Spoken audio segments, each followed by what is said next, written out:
شہباز شریف صاحب کی جو حکومت آئی ہے اور مجھے یہ موقع دیا گیا دوبارہ، تو ہم نے پھر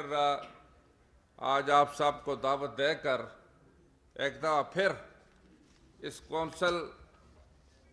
کو ایک ایسی اس کونسل کے ممبران سے رائے لینے کے لیے یہ آج کا پہلا اجلاس کا انعقاد کرایا ہے، اور اس کا سب سے بڑا بنیادی مقصد تو اتفاق اتحاد ہے، اور اتفاق اتحاد کی برکت سے آپ نے دیکھا کہ حالیہ جو معرکہ ہوا، اللہ کے فضل و کرم سے افواج پاکستان نے جو دشمن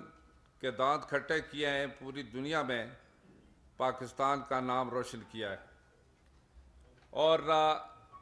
اسی طریقے سے جس طرح کہ میں اس دوران سعودی عرب میں تھا، میں نے وہاں نہ صرف پاکستانیوں کو بلکہ دوسرے ممالک کے جو حاجی تھے وہاں پر یا سعودی عرب کے لوگ تھے، ان کو بھی میں نے سنا کہ وہ خراج تحسین پیش کر رہے تھے، پاکستان کو بھی مبارکباد دے رہے تھے، افواج پاکستان کو بھی، حکومت پاکستان کو بھی دے رہے تھے۔ اور یہ اللہ کا فضل و کرم ہے کہ اتفاق کے نتیجے میں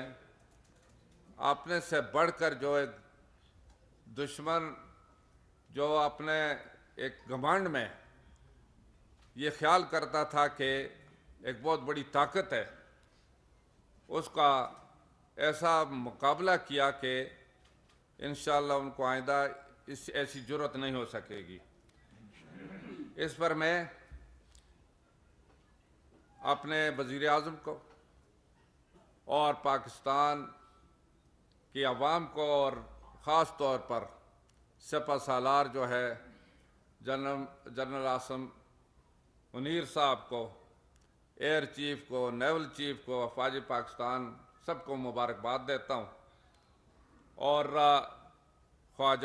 شہداء کو خراج تحسین پیش کرتا ہوں، اس وجہ سے بھی کہ یہ جو